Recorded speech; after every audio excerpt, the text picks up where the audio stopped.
My name is Pejman Katiraei, and it's a pleasure to be here with you. And for those of you that are still there and joining this Facebook Live, this is a presentation about mold and mold toxins and autism. There are many of us who have come to really understand the physiology and impact of mold, and a growing number of us, myself included, are worried that upwards of 50%, 1 in 2, of all children who present with autism actually have mold toxicity. Meaning mold toxicity is what is driving the unwanted suffering that comes along with autism. And what I want to differentiate is, for some reason, we have come to believe that neurodivergence is synonymous with suffering. That autism or neurodivergence means that a child has to suffer, means they have to be disconnected from the world, means they have to be overwhelmed by the world, means they have to live in a constant state of anxiety.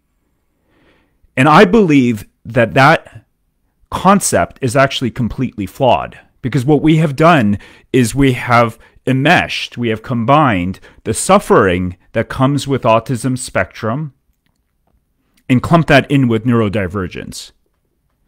To me, neurodivergence is the beautiful part of the child. It is the gift that they have. It is the most remarkable parts of them that cause them to think differently, that cause them to feel differently, that cause them to see the world differently. And in some cases, I fit into that camp. My brain is wired differently than others, and I don't know why. But the suffering that happens, the social anxiety, the constant meltdowns, the pain, that is not part of neurodivergence. That is the dis-ease that these poor individuals suffer.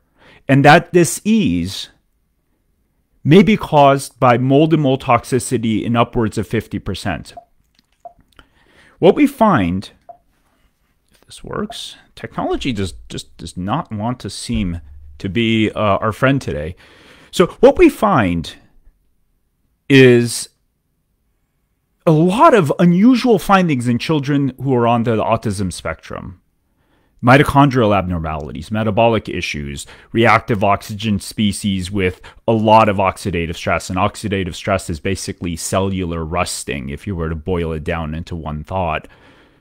Abnormals in sensation and sensory gating, and basically how they can take in the world. Apoptosis, damage of the neurons, abnormal myelination. And you can see the list goes on and on and on and on. And it gets even weirder because it's not just what's happening to the child. It turns out that children who have autism have parents who have higher rates of allergies. And if you're a mom, if you're a pregnant mom and you happen to have higher rates of allergies, your child being born with autism tends to be 2 to 3-fold higher, which is really weird, right? Moms who give birth to children with autism have abnormal immune responses beyond the A to P. Children with autism have higher rates of candida and weird microbiome abnormalities. They have higher rates of inflammatory bowel disease. They have motor tics and EEGs. And all of these findings, all 20 of these findings, in fact, there are more that I haven't listed, can be tied and explained by mold toxicity. And I would love anyone out there to postulate any other causative factor, singular causative factor that can explain all of these findings. Because I've looked, and I have yet to be able to find someone. And it's not to say mold toxicity causes autism in every child. It's not even to say that mold toxicity for sure causes autism in 50% of what we see. We actually don't know. The data is completely lacking. But once you start just looking at this simple fact, you may become as concerned, if not completely disturbed, as I, and many others, including my mentor, Dr. Neil Nathan, lots of other researchers that have gotten really heavily deep into the world of mold toxicity and what it does to the total physiology. I'm a pediatrician who has spent the last decade plus really trying to understand why the children that I see suffer. So all of this list of stuff is really just because I really wanted to understand why these kids suffer. And part of why I want to understand why they suffer is because I was a child who suffered. I had a lot of anxiety. There were times I didn't want to leave my home. I went through severe bouts of depression. I felt completely socially disconnected for a good part of my life. So I want to understand these children because I feel their pain. I can see, I can step into their shoes and experience what it is like to be them. And it breaks my heart. The reality is that the prevalence of mold exposure, so this is not autism, this is just the total population.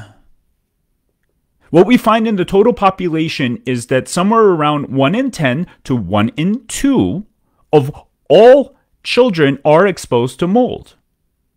Now, we need to think about the fact that, well, you say, well, if that's the case, then shouldn't the rates be different? No, we're saying that this is the total population, not what percentage of children have ultimately been affected. And this is not just data from random study. This is the US EPA saying that a very large percentage of us are being exposed and we just have no clue. And depending on the environment, depending on the community, depending on the exposure, humidity levels, etc., exposures can be disturbingly high. What gets even more concerning is with current climate change, where now every region is now becoming flood prone. California, that was an arid desert, is now flooding. I mean, every part of this country seems to have flooding. And this goes around the world. Once you have flooding, the likelihood of some mold exposure is basically 1 in 2, and heavy mold exposure is 1 in 5. So 1 in 5 flooded homes have scary amounts of mold. And considering that most people don't have the means, they don't have flood insurance, what do people do? They just kind of dry things up, patch things up, and move on. Which means that a lot of homes have mold and people are not paying attention to it. And what we find is, according to this one study, in Louisiana, where there was flooding, what they found was that the rates of autism went up almost threefold. So if you look at the bottom one, controlled low exposure, autism prevalence was 4.4 per 10,000. With heavy amounts of flooding, it went up to 13, almost threefold. Now, these authors attributed this to there was a lot of psychological stress, and psychological stress has been tied to the prevalence of autism. What they didn't think about is, God, all of this flooding means that there's a whole lot of water contamination, which means there's a whole lot of mold. And if you were to extrapolate this and say, what if there was mold in these homes, and what if that mold exposure is what was driving this threefold increase, you start seeing how concerning this conversation is, how important this conversation is. The really sad part of this is there are currently only about 20 studies, give or take, that are looking at the actual direct link between mold exposure and autism. It's not to say there's a paucity of scientific data looking at the mechanisms, which I showed you earlier.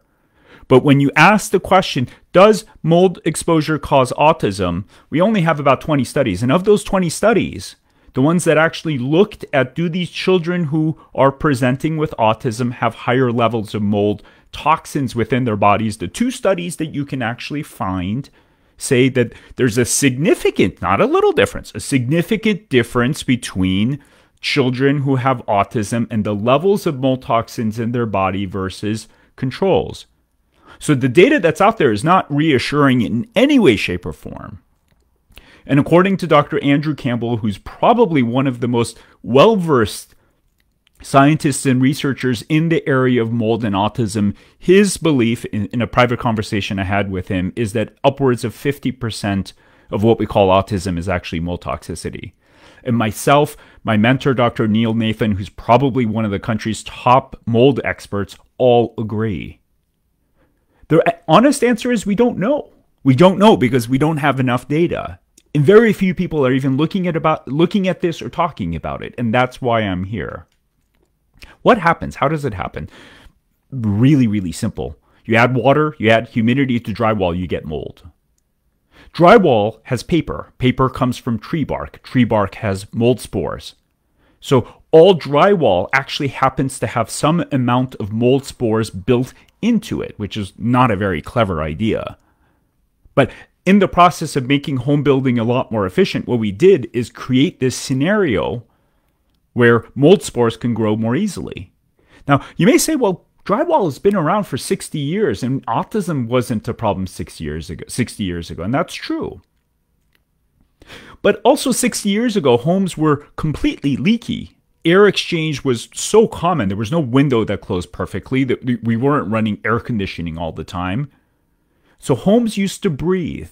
They were not closed systems the way they are now. And only in the last 10 to 20 years have we started looking at energy efficiency in sealing homes. And that's why they say that newer homes actually have higher concentrations of these toxins versus older homes because of that. And what's really disturbing is a lot of families say, well, I had my home tested. I had no mold. I don't know what you're talking about, except most mold inspectors look for catastrophic amounts of mold. They're trained. Legally, they're trained to look for catastrophic amounts of mold where you can look and be like, yeah, my ceiling is about to collapse. That doesn't look good. And anything less than catastrophic, they are told to call normal. And I've seen literally hundreds of inspections where the family's like, we don't have mold. We were told that our house is clean. I'm like, let me see the report.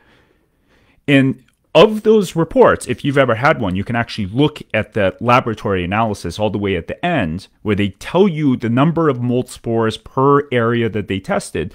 And I've had many, many cases where the Aspergillus and Penicillium, which is the only type of black mold that they sample in their testing, in the kids' room happened to be 10 times higher than the rest of the house. It happened to be higher than the garden control, but somehow that person didn't think that that was a big deal.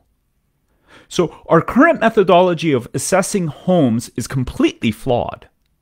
And therefore, you can have exposure that you don't know is there because of this. What also gets concerning is that there's a compounded effect. So in addition to the environment, what happens is that in the food supply, we have some amount of mold toxicity, some amount of mold exposure, mold toxin exposure. And people say, well, the FDA controls it, and they do, except when it comes to ochratoxin and zearanolone, it turns out that they've somehow decided not to set any limits. And if you compare what the EU set as their standard versus the US, you can see that some of our levels are somewhere between 10-fold to sometimes 20-fold the levels of what the EU has set. So we are allowing some amount of mold toxin exposure in the food supply. And then when you add that to the environmental exposure, all of a sudden you get a big mess. The foods that are most contaminated happen to be dairy, peanuts, corn, and grains. Now, one of the things that's really fascinating is a lot of families whose kids have autism find that gluten and dairy-free diets are generally helpful. And yes, there is a delayed IgG response that is a part of that. But when you look at the foods that you eliminate when doing these diets, it happens to be a lot of these mold-contaminated foods. So part of what I believe is that in the process of doing a gluten and dairy-free clean diet, what we're also doing is dropping the mold toxin exposure, which drops the total toxin load, which then allows the physiology to function better. This is where it gets concerning. And this is where it's troubling, at least for me. Mold toxins pass through the placenta and they pass through breast milk. So if you have a fetus whose mom is eating some amount of corn and dairy and bread, but then also happens to live in a mold-contaminated home, so she is essentially getting double or triple exposure because there's the environmental toxins that she is inhaling and ingesting, and then it's in the food supply. All of that is being passed on to the baby. And then once that baby is born, guess what the mammary glands are? They're filters, right? Mammary glands are filters by design, and they're great at filtering nutrients. They also are great at filtering toxins. So these constants will get concentrated in the breast milk and then passed on to that baby. And think about it. In these critical moments where the baby's nervous system, immune system, gastrointestinal tract, neuronal priming, neuronal pruning are all taking place, this baby is constantly getting bombarded with these mycotoxins. And what happens when all of these systems are affected by mold toxins for the first year or two of life? It is not a good thing. And I will show you why. What troubles me more than that is babies also crawl and they mouth everything. And mold toxins settle in the dust. They're relatively heavy compounds, so they drop down. So the person who is being exposed the most is most likely that young baby that is crawling and scooting around and sticking everything in their mouth, and they're inhaling air at around 6 to 12 inches off the ground, which is probably where the highest concentrations of these toxins are. And then when you add to that the exposure of glyphosates and plastics and heavy metals and COVID and whatever else, that combination is probably what is ultimately causing the physiology of these children to tip over. So if other environmental toxins are what load the gun, mold toxins, I believe, are what pull the trigger. So you have this inherent instability, you have this inherent vulnerability from everything that is taking place, the toxins, the heavy metals, the glyphosates, the plastics, which all can have similar physiological effects. You have some toxins in the food, and then when the environmental toxins show up, at that point, meaning the environmental mold shows up, that's just too much for the system to handle and you get a collapse.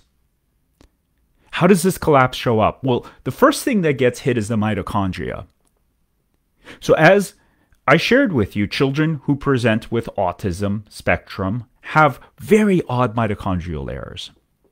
Well, it turns out the mold toxins are fantastic at disrupting the mitochondria. And you can see all of these arrows are areas that have been shown in the scientific literature listed at the bottom of this slide.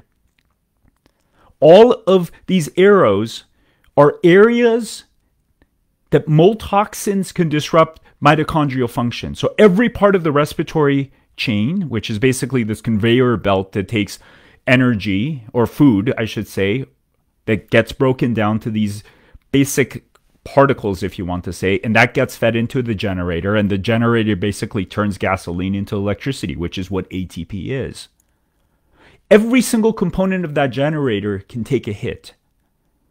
And then you get this weird disruption in energy production. Now, how does that show up? It's the child who's constantly tired, constantly weak. Oh, your child has low tone. And we just say, oh, some kids have low tone. Why do some kids have low tone? We're so casual about saying, oh, well, he just has low tone, without even asking why that happens. Low tone, hypotonia, low energy are all a telltale sign of some kind of toxin exposure, with mold toxins being at the very, very top of that list. And one of the things that I ask in parents is like, do one of you feel fatigued? Yeah. You know, I just thought it's because I was a busy mom and I'm taking care of 2 kids and I've got a busy life and we're running to all these appointments. I just thought that's why. Yeah, I do feel exhausted halfway through the day. Yeah, I also have this brain fog. Yeah, it's just, my memory is just awful. Well, it turns out that when you get this disruption, you also end up getting a lot of reactive oxygen species. Reactive oxygen species with a mitochondrial error is essentially what causes brain fog, which is a very common telltale sign of mold toxin exposure in parents. Obviously, children with autism don't say, Mom, I have brain fog. You know, my brain just feels foggy. No, they're just living an awful experience. And this is the part that really saddens me, because we don't ever take into account what that child's experience is. And sometimes we'll just medicate them. Oh, he has anxiety. Let's just put him on an SSRI. Oh, he's got this. Let's just medicate. And I have nothing against psychotropic medications. I prescribe them because I do think they're helpful tools.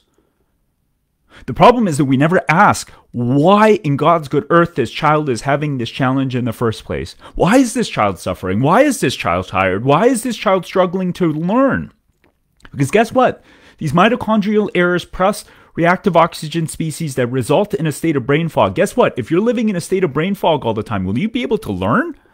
What kind of memory will you have? What kind of retention will you have? And then we get frustrated because the neurotypic kids who can have a higher level of functioning, or the children with high functioning autism, when they can't learn and you're like, come on, pay attention, come on, learn. No, they have brain fog. They can't learn, or it's so much harder. We address the root cause, all of a sudden the brain fog gets better, all of a sudden the intelligence of the child, the true intelligence of the child shows up. It goes beyond what I shared with you. The actual repair mechanisms of the mitochondria, the mitochondrial biogenesis, which is basically part of how these mitochondria repair themselves, gets compromised. And in the process of that, because the mitochondria are so critical for brain functioning, so when you think about how does the brain function, how do the individual neurons, the individual brain cells do all that they do, all that signaling, I'm sure you've all at some point heard about how there's a signal that goes back and forth, right? How does that signaling take place? Because of the mitochondria, everything, literally everything that the neurons do is dependent on energy. And that energy comes from the mitochondria. When that energy is compromised, neuronal functioning doesn't grind to a halt because we'd be dead, but it starts becoming a lot more inefficient. Hence the brain fog, hence the learning issues, hence all the challenges that we see. What gets really weird, though, is beyond that, there's an area of the brain called the prefrontal cortex. It's basically the area that controls how information gets organized. It turns out that in the prefrontal cortex, where information gets organized, there are these funny little cells called paravalbumin interneurons. They're essentially the traffic control cops of the brain in that prefrontal cortex. These paravalbumin GABAergic interneurons happen to be very, very, very, very, very, very dependent on energy production. They're very sensitive. The brain as a whole is sensitive. These cells, these GABAergic cells, are even more sensitive.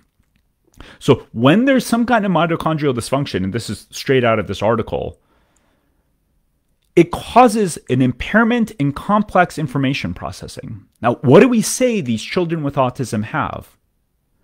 Impairment in complex information processing. Sensory gating is information processing. The overwhelm, the world is too much, that's information processing that is being impaired. Things start making sense once you're able to understand what is underneath it. There's an article published that says deficits in paravalbumin interneuron function was associated with behavioral defects both of autism spectrum and schizophrenia, including abnormal sociability and sensory gating. Like, it can't be any more clear. And these are the things that we don't talk about. These are the links that we fail to understand. Part of why I am such a fan of spectrum needs, and I have no affiliation with them. I don't make a single dollar for saying this. Part of why I am such a fan of this product, and I give it to my own kids who are not on the spectrum, is because it is probably the most remarkable and perfectly made supplement combination to try to counterbalance the effects of the toxins that are there. And part of why it works so well, and part of why so many families see these remarkable changes, is because it is actually addressing these very things at a physiological, basic chemical level.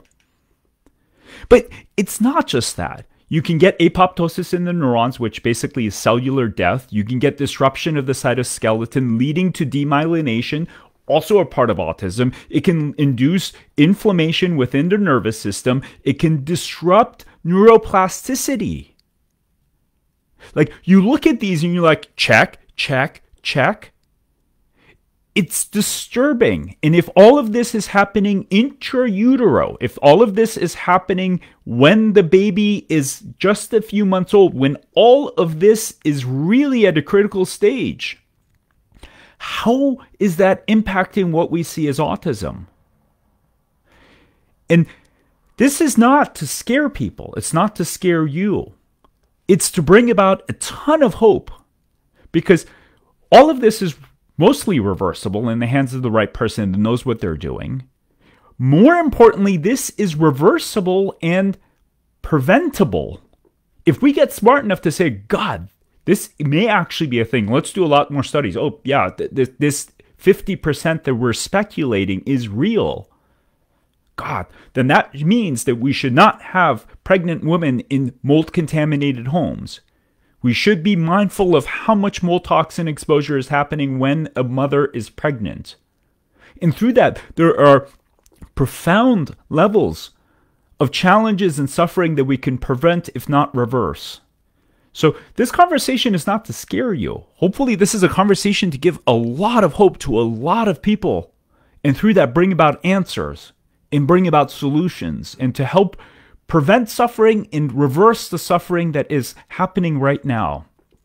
What about the immune system? Well, we got these big things called inflammasomes, which is basically an A to Z process of how the immune system is wired, from a genetic level all the way to the expression of that immune response. And it turns out this NLRP3 inflammasome, which is one of the big inflammasomes that ultimately are fundamental to immune functioning, can actually be disrupted by mycotoxin, mold toxin exposure. It's more than that. And I should say that NLRP3 inflammasome activation and distortion has been documented in children with autism. But it's more than that.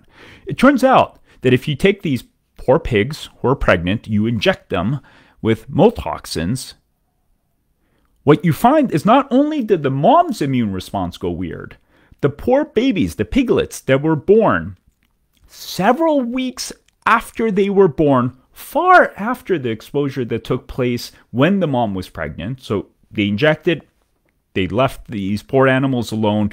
Once those babies were born, they drew blood from these piglets and asked, is the immune system of this piglet weird? Yes. What do we see in children who have autism? Mom's immune response is weird. Child's immune response is weird. There are not that many things that can explain these odd findings that we see in children with autism. And again, if all of this is taking place, and this is not my words, this is from this researcher, the most critical immune maturational events taking place early in life, pregnancy and infancy, if that happens, there are significant long-term consequences for the offspring. Their immune systems stay abnormal because of that original priming that took place. What about the gut?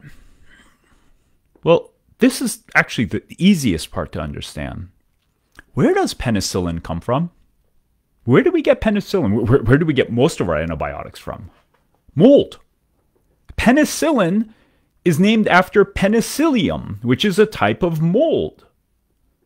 Molds produce toxins, and part of the reason why they produce these toxins is to basically nuke out their competition. These toxins have inherent antimicrobial properties. And what I see all the time is so many people are running these fancy stool tests and spending $300 or $400, and they're like, oh yeah, the stool looks so weird. Let me give some probiotics. Missing the elephant in the room, which is the mold toxins. That's like a child getting a dose of antibiotics every single day of their life. It's just like, here, son, let me give you a little penicillin every day.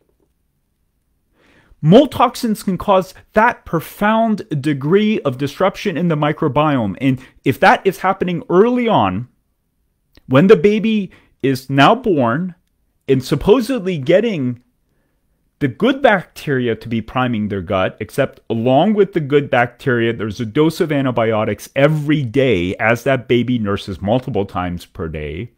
Would you expect a normal microbiome? Absolutely not. Absolutely not.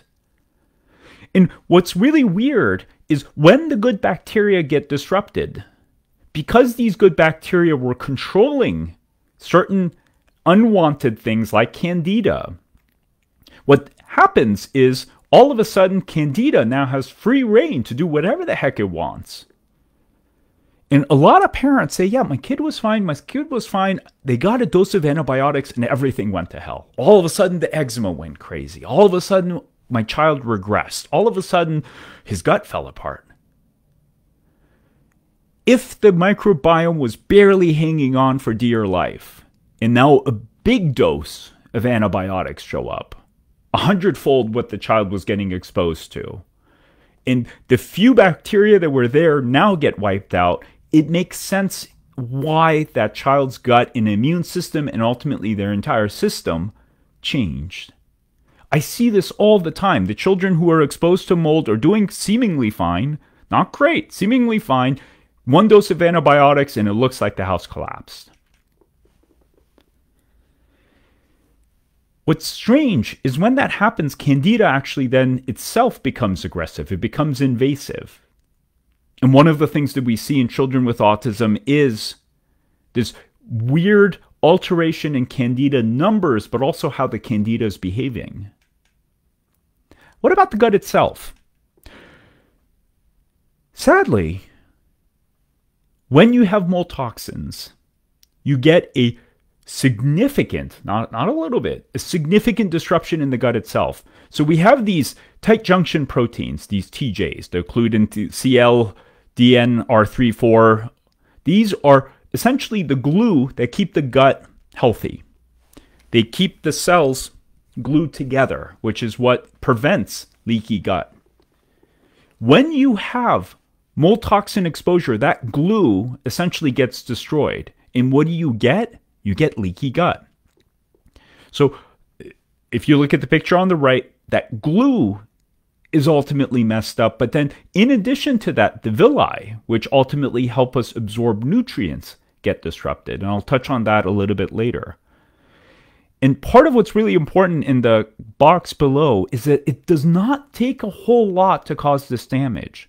So these mold inspectors that come in, they're like, you don't have mold. Everything seems fine. Oh, the little mold you have is not a big deal. Like, these mold inspectors have PhDs in mold toxicity. Half these guys took a weekend course to become a certified mold inspector. Now they have strong opinions of what's an acceptable amount of mold. And this is the part that's really sad and frankly really aggravating to me, because these very uninformed people are making these calls and saying, well, the little mold that's in your kid's room is not a big deal, and therefore you don't need to worry about it. No, it is a big deal. And the scientific literature that has looked at it, including this one study, DON is a very unpleasant type of mold toxin. Disintegrates the human cell layer, meaning the gut cell layer, within the first few hours in concentrations as low as 1.5, I think that's pico, grams or milligrams, but it takes a tiny amount of these mold toxins to cause harm, is really what we should take away from this. And I'll show you other studies that say the same. Once that happens, once you get leaky gut, what happens? All of a sudden you get this abnormal response of the gut to various types of food antigens. You get food sensitivities. And what do you see in children with autism? I mean, what do we see in other people as well? These kids, if you ever test them, they either have like a litany of food allergies, which can come from this, or food sensitivities. And half the time when you do these tests, you're like, well, Jesus, there are more foods my kid can't eat than they can eat. One telltale sign of long-term mold exposure are weird numbers of food allergies or food sensitivities with abnormal gut functions. Yeah, my kid has had chronic diarrhea for the last 3 years, or constipation, because it turns out that when you disrupt the gut, you can also swing into that domain. And there are many studies like this that say even minor changes to the infant's barrier function can ultimately lead to abnormal changes that can lead to allergies later in life. which is what we see in autism. These poor kids have abnormal allergies that are well beyond the typical population. We don't ever ask why. And what's amazing for me and why I'm excited to be sharing this information is I have seen kids with enormous allergy reactions that nothing was helping for. You get rid of the mold, you help the gut, you treat the things, and all of a sudden the kid goes from 15 allergies to, now he just has a peanut allergy. These things can be treated. These things can be reversed. And most importantly, these things could be prevented if we get smart enough to say, God, is this actually happening in my child? The other thing that takes place is when you get a compromise of the gastrointestinal tract, gut integrity, and gut immune response. Not only do food proteins start interacting with it, bacteria within the gut start interacting with it. And one of the things that they say is entry of pathogens into the gut lumen is a key step for the induction and persistence of inflammatory bowel disease. Do you know what's really weird? Children who have autism have a 2 to 3-fold higher risk of having inflammatory bowel disease.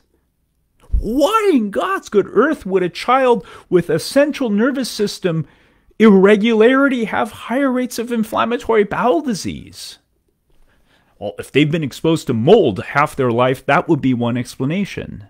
And very few things can cause this. Heavy metals could contribute to this, but typically don't cause full-fledged gut disintegration. And I've seen multiple cases of inflammatory bowel disease in children that was most likely attributed to early mold exposure. One of the things that we also see in these children are these abnormal folate receptor antibodies. Children with autism have a much, much higher rate, upwards of 70%. Of these folate receptor antibodies. Now, we don't have any data to know for sure, but if you ask the question of, well, if you disrupt the microbiome and mycobiome, which is the fungal makeup, you cause intestinal permeability, you completely derail the gut immune response, and I didn't get into that in detail in this presentation, but there are weird things that happen to the gastrointestinal tract immune response because of mold toxins. Is that sufficient to trigger these folate receptor antibodies? The people that I've talked to who really understand folate receptor antibodies and will cause them generally say, well, that absolutely makes sense. And I do believe that this is one explanation. And I do certainly see when I find mold toxins, a high number of these kids, autistic or not, do have folate receptor antibodies. We talk a lot about just generally speaking, the gut-brain axis, right? The gut, there's like thousands of books. The gut-brain axis controls the nervous system, serotonin, blah, blah, blah, blah, blah, blah. Well, if the entire gut is shot to hell, literally the entire gastrointestinal tract, the microbiome, the immune system, the integrity are all shot to hell, what does that do to the gut-brain axis? And what does that do if that happens early in life? We don't know. This is where things get interesting, in my opinion. And the beautiful part of this is also where there's so much we can do to help these children on the spectrum and frankly, those that are normotypic but still suffering. So mold and mold toxins have this really remarkable ability to disrupt mast cells. So imagine mast cells being these really sensitive, individuals who happen to be part of the police, let's say. They're armed. They're part of the immune system. And they happen to be very, very, very aware of their environment, which is part of what mast cells do. They're kind of constantly checking to make sure there's nothing weird happening within the gastrointestinal tract and so forth. Now imagine if mold becomes the most epic irritant for these mast cells that causes the mast cells to go completely nuts. Like they become completely irrational. They become the blithering drunk that is literally just attacking everyone and yelling at everything for no reason, to the point where you're like, what is wrong with you? Settle down. That is what mast cells behave like when there is mold toxins in the environment that they're being exposed to through the gastrointestinal tract and other areas. Why is that a big deal? Well, first thing is mast cells, because they release histamine, could drive atopy. And one of the things that we find is children with autism have higher rates of atopy.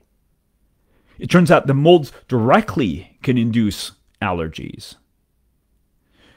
So the first thing is, well, why do these kids have a lot of atopy? Well, mold toxins could be one very good explanation for that. But it's more than that. It's actually a lot more than that. This is additional studies talking about 70% of children with Asperger's have higher rates of food allergies and atopy, further confirming this. What's weird is we find that about 30% of the children who have autism, their families have allergies. And if you look at the bottom one, prevalence of maternal psoriasis, asthma, hay fever, or atopy, which is basically eczema, during pregnancy is correlated with a twofold increased risk of autism in the child. If there was a single factor that we knew increased the person's risk twofold or threefold, don't you think we should pay attention to it? According to this one study, perinatal, so early activation of mast cells, in Dr. Katiraei, I wish I could say his name, is brilliant. You need to look at his research. Genius of a man. If that happens by any infectious or stress-related environmental or allergic trigger, and he's not saying mold is the cause of this, so I am the one interjecting that. This is not what Dr. Katiraei says.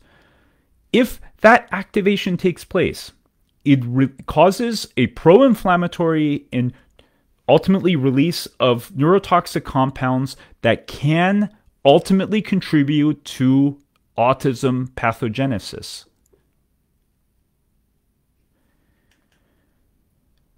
I'm not saying the mold is the only thing that causes mast cell activation. This is a beautiful diagram by Dr. Bob Miller, also a brilliant, off-the-charts, smart guy. And mast cells are in the middle, and you can see there are multiple factors that feed into this. So the purpose of this diagram is to clearly demonstrate that mold toxins are not the only thing by any stretch of the imagination.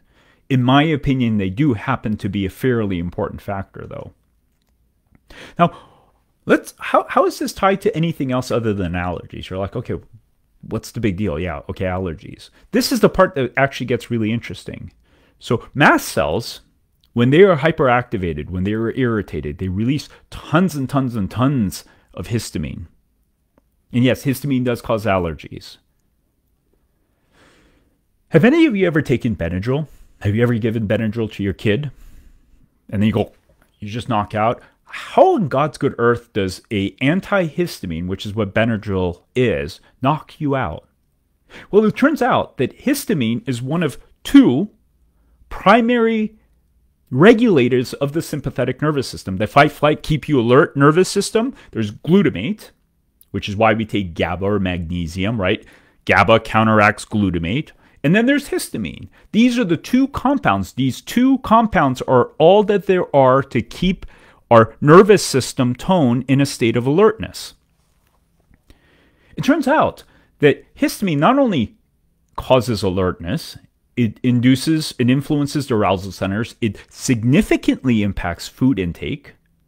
So there are kids that are on the spectrum, and one of the criteria actually for PANS and PANDAS is what? A sudden change in appetite. The kid goes from eating normally to suddenly not wanting to eat and suddenly becoming extremely picky. And we see this also with children on the autism spectrum. They want to eat chicken nuggets, mac and cheese, pizza, and maybe a peanut butter and jelly sandwich if you're lucky. And then there are kids who are even more picky, where it's like one type of chicken nugget sandwich, one type of chicken nugget, one type of mac and cheese, and that is it. These kids not only have a change in appetite, I'll demonstrate in a second, they also have other sensory changes that would explain that. Histamine also influences a host of other compounds that regulate the nervous system. ACTH is one of the primary compounds that ultimately controls the adrenal glands and cortisol. You get changes in norepinephrine, dopamine, adrenaline.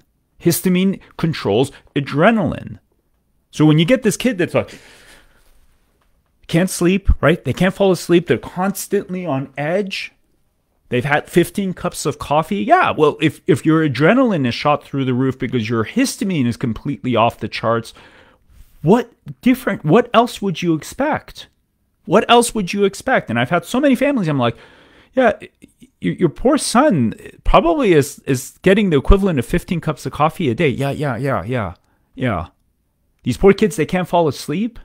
Their sleep cycles are completely messed up. Why are their sleep cycles messed up? Well, if norepinephrine and dopamine, along with other compounds that are the primary arousal compounds, along with histamine, are completely distorted and the sympathetic nervous system is buzzing at 150 miles an hour all the time, every day, what difference would you expect? And we can change this. It turns out that there are enzymes, these DAO enzymes, diamine oxidase enzymes. You can buy them, multiple companies on Amazon, everywhere. And they can actually break histamine down. And I've had families where they give the child the DAO enzyme plus PEA. There's a company called Miraca that makes that, and also has luteolin. And you give that combination, 2 weeks later, the child is calmer. Why? Because we have actually downregulated this.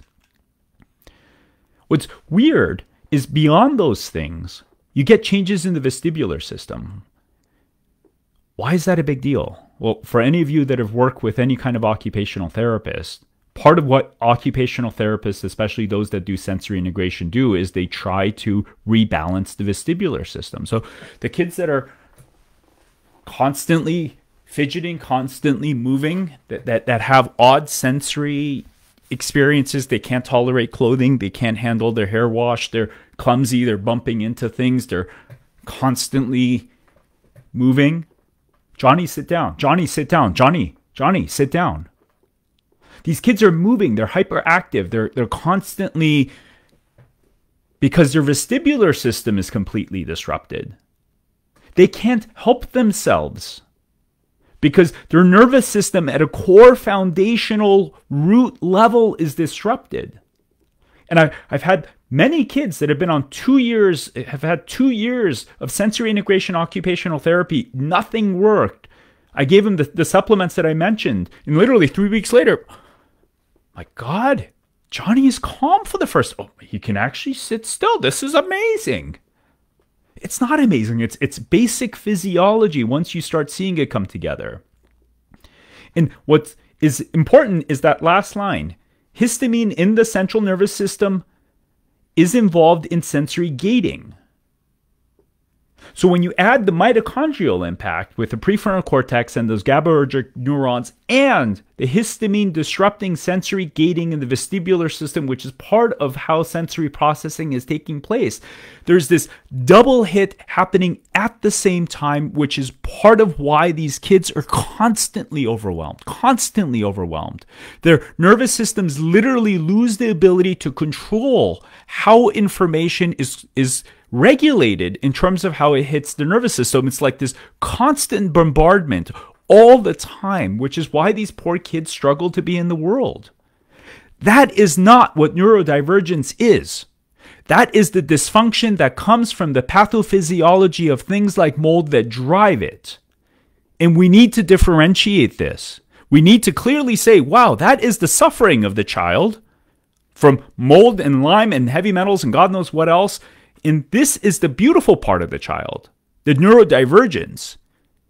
This is the part we can treat. This is the part we can change. This is the part that we can, in some cases, completely reverse if someone knows what they're doing. And this all starts with the conversation, with awareness. And I hope all of you will share this information with others. Histamine doesn't just change sensory gating in the vestibular system. It turns out directly or indirectly, and these are all studies you're welcome to look at, it can change literally every single sensory pathway in the body. It changes the sense of smell. It changes the sense of touch. So those kids that can't tolerate any clothing on their body, it changes visual tracking systems. Those kids that skip lines or they're clumsy and they're walking into walls. It changes all of these things. And Part of why some of these kids become extremely picky is if your appetite is shot. So imagine you're drinking 4 cups of coffee every day and you have 0 appetite, and your smell and taste are disrupted. So foods taste, and older kids who are neurotypic have told me, like, yeah, food is just, it's disgusting. I hate eating because it tastes so gross. And chicken nuggets are the only thing that feel good. If you don't have an appetite and every time you come to eat, you're grossed out by how the food tastes in your mouth, why would you choose to do anything differently? And what frustrates me is we say, well, you need to push through the gluten and dairy-free diet because that's what's going to fix your kid. And these kids just suffer even more. And we fail to understand why they're struggling and having that in the first place. Smarter way to do it is address the histamine, calm down the nervous system, reduce the sensory overwhelm. And half the time, these kids start eating foods on their own. Parents are like, oh my God, he took a bite of broccoli. Oh my God, he ate salmon for the first time. I can't believe it. It's not rocket science. When you look at it, you're like, oh my God, yeah, that makes sense. Beyond the histamine, mycotoxins can also powerfully, again, these are not my words, they can cause a powerful activation of the neuroglia. The neuroglia are basically the security patrol, the armed security patrol with AR-15s in the brain. The microglia are the brain's protective system to make sure nothing weird happens there. Mycotoxins that can get through the blood-brain barrier can activate the neuroglia.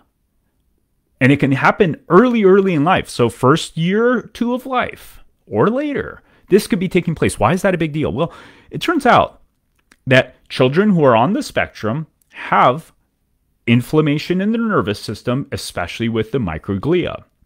And that has also been tied to OCD, Tourette's, and PANS and PANDAS. I cannot stress this enough. In my opinion, at least 50%, and this has been my clinical observation. I've treated a whole lot of kids that were diagnosed with PANS and PANDAS, and what I found ultimately was mold toxicity. And when you look at a lot of the things that happens with PANS and PANDAS, and I haven't highlighted, but when you look at a lot of the things that those kids have, it sure as heck look a lot like what we've talked about. PANS and PANDAS also have microglial activation. Why is that a big deal? Well, it turns out that the amygdala is the part of the brain that controls our fear response. It regulates what we perceive as dangerous or scary, and it ultimately controls our fear response. Stimulation of the brain mast cells or microglia may disrupt the neural connectivity in the amygdala, therefore altering the normal fear response. You look at these statements, and these are not my words. When you look at this data, you get to a place where you say, holy Jesus, oh my God. How is this underneath our noses and we are missing it? And the beautiful part of what's so cool about that compound called Miraca, the supplement, you can buy it online, I have no affiliation with them at all, is Miraca happens to be very, very good at controlling this microglial activation. And part of why that combination is so cool is you're calming down the microglia, you're calming down the histamine response, and that combination sometimes is magical. What about the brain? What about the nervous system as a whole? Well, as I mentioned, mold toxins can disrupt the blood-brain barrier, which is one of the things that's found in children with autism. What's really weird is beyond what we talked about with histamine and how histamine changes dopamine levels. It turns out that certain types of mold, like Aspergillus, which is found in mold-contaminated homes, produce this compound called ergotamine. And there are other molds that produce similar compounds. Ergotamine mimics the action of adrenaline. So you get histamine changes, you get microglial changes, you get all kinds of other weird things happening. And then on top of that, these mold toxins are these molds are producing other compounds that then also mimic adrenaline. So it's like adrenaline on top of adrenaline, plus sensory changes, plus a change in fear response. And all of a sudden you're like, oh my God, that actually looks a lot like some children with autism or pans and pandas.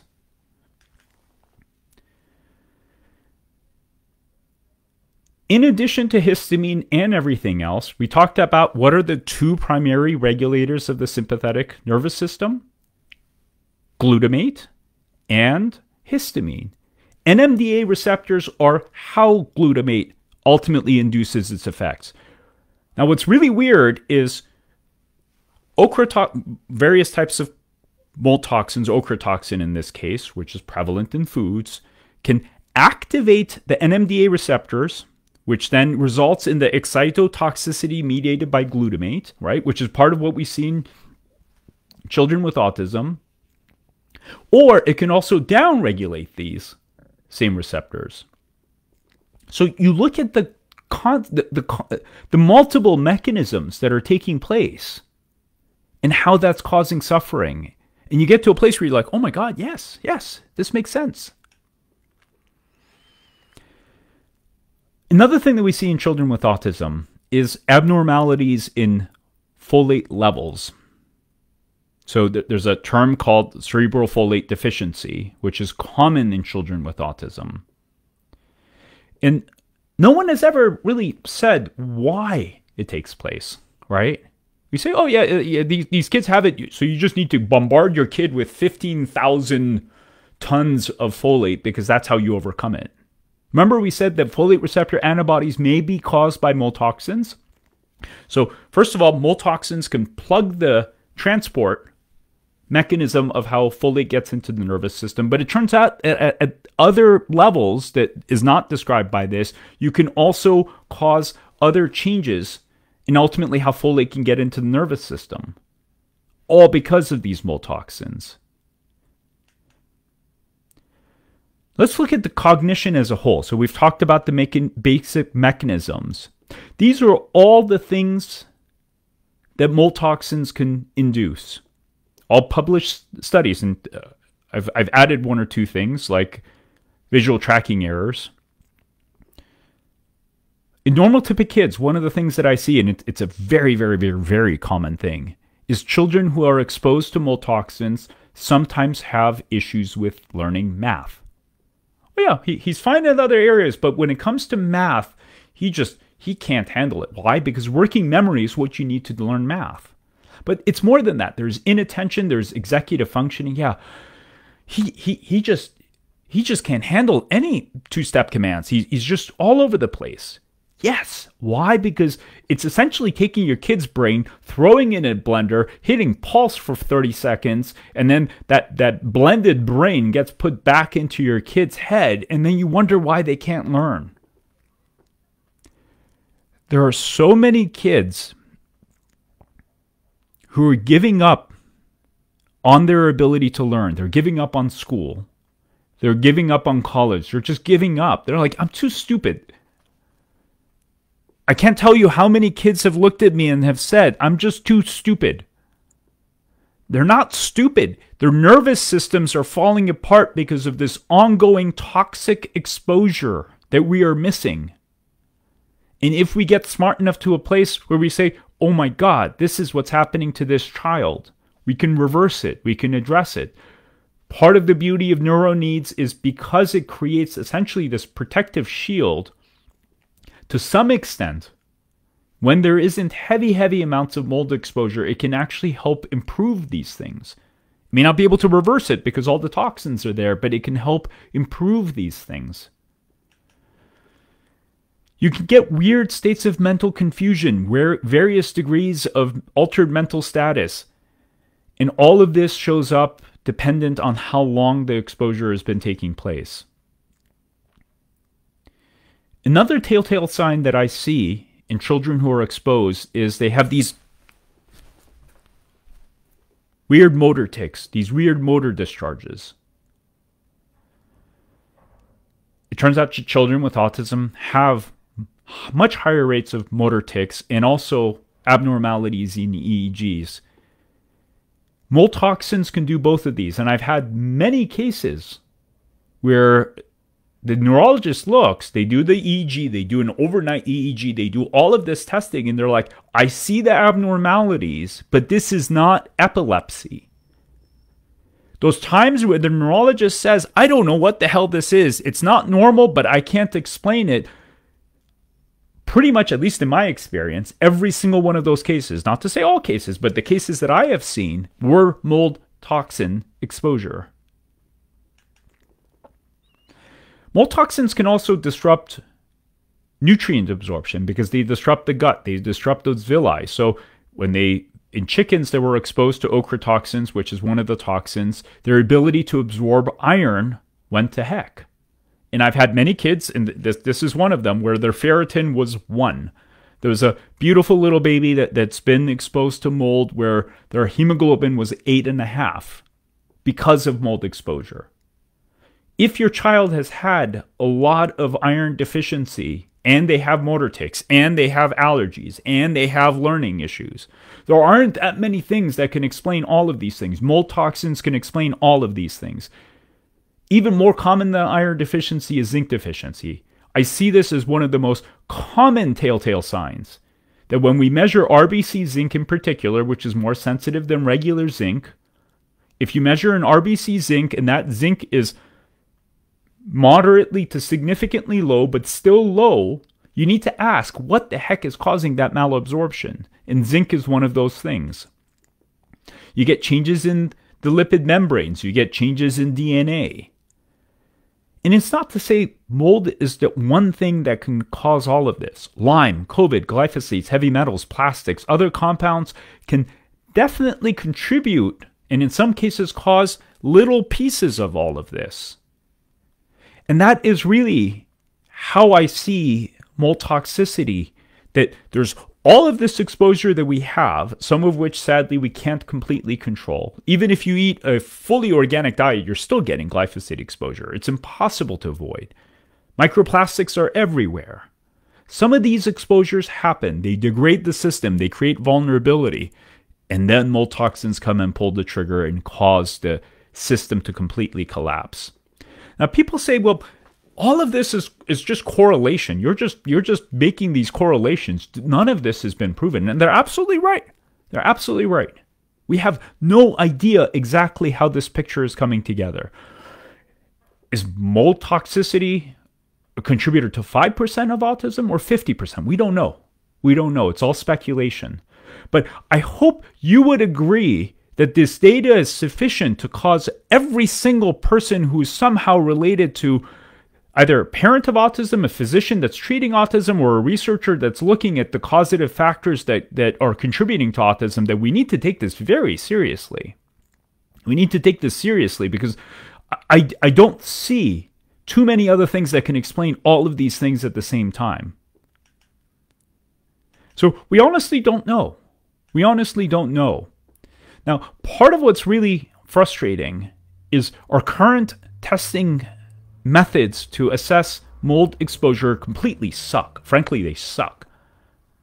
Even the fanciest tests that you're paying $300-400 for, the number of times that I've seen them give a completely normal looking result when the kid had catastrophic, horrendous amounts of mold exposure. And I had one case where we did a mycotoxin test and it looked completely normal, except inspector goes in the house because I had done another test. And all of a sudden, the inspector is like, you need to leave this house because there's so much bad mold. And the house wasn't built to code. And there was all kinds of awful things happening. Literally, the conventional inspector, this wasn't a fancy inspector, conventional inspector is like, you need to leave this house. This house is not safe for inhabiting. That looked as a normal mold toxin. These organic acids tests that people use to assess if there's mold, 60% of the time they look completely normal in the face of significant mold exposure. So you cannot rely heavily on these tests. If you combine multiple things, the accuracy goes up. The one thing that I have seen to be probably the most sensitive is the IgG testing.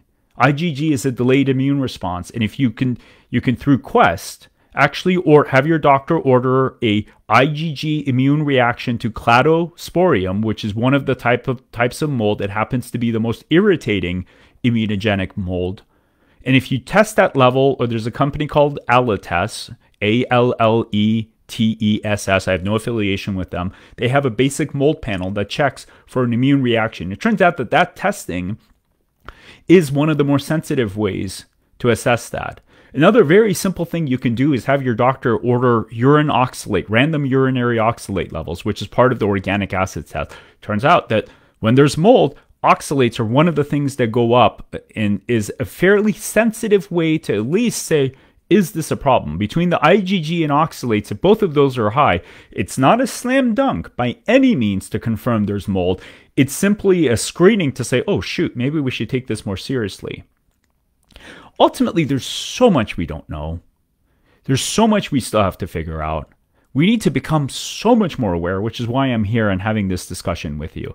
We need to become a lot more aware. We need to do a ton more research. We need to improve our testing. And through that, that's how I see big changes coming about. How do you know if your family is being exposed? Well, as an adult, if you're having these things, or you have another child who also has learning issues, there's weird immune reactions happening, mom has hypothyroidism, dad has brain fog, one kid has gastrointestinal issues, chances are there's mold, or at least you've been exposed to mold. And you need to start asking the question. With that, I thank you for taking the time to watch this presentation and for being a part of this Facebook Live. You're welcome to contact me through Holistic Minds. You're welcome to join our Instagram at Holistic Kids. And for those of you that say, God, I really want more of this information, I'm working with many people to bring this awareness out in the pediatric domain. If you're looking for a mold literate doctor to help your family, you're welcome to reach out to me. What you can also do is look up Dr. Neil Nathan, so neilnathanmd.com. He has a wonderful list of providers. He's the one that trained me.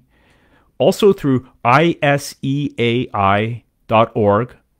they have a list of mold literate professionals, including inspectors, brilliant inspectors, that can help you figure out if there's something going on in your home. There's a wonderful test called the Dust Test. That's also a wonderful way to just simply do a home assessment and see if there's weird things happening. And so what's beautiful about this test is they will also give you a free consultation to kind of walk you through the results. But we need to start having this degree of awareness. We need to start having this degree of conversation, because that's how we change the world. That's how we change the lives of all of these kids. And this all starts with simply us asking what is going on and how can we help these kids lead a healthier and better life. Thank you for watching. This is Dr. K. You be well. All right.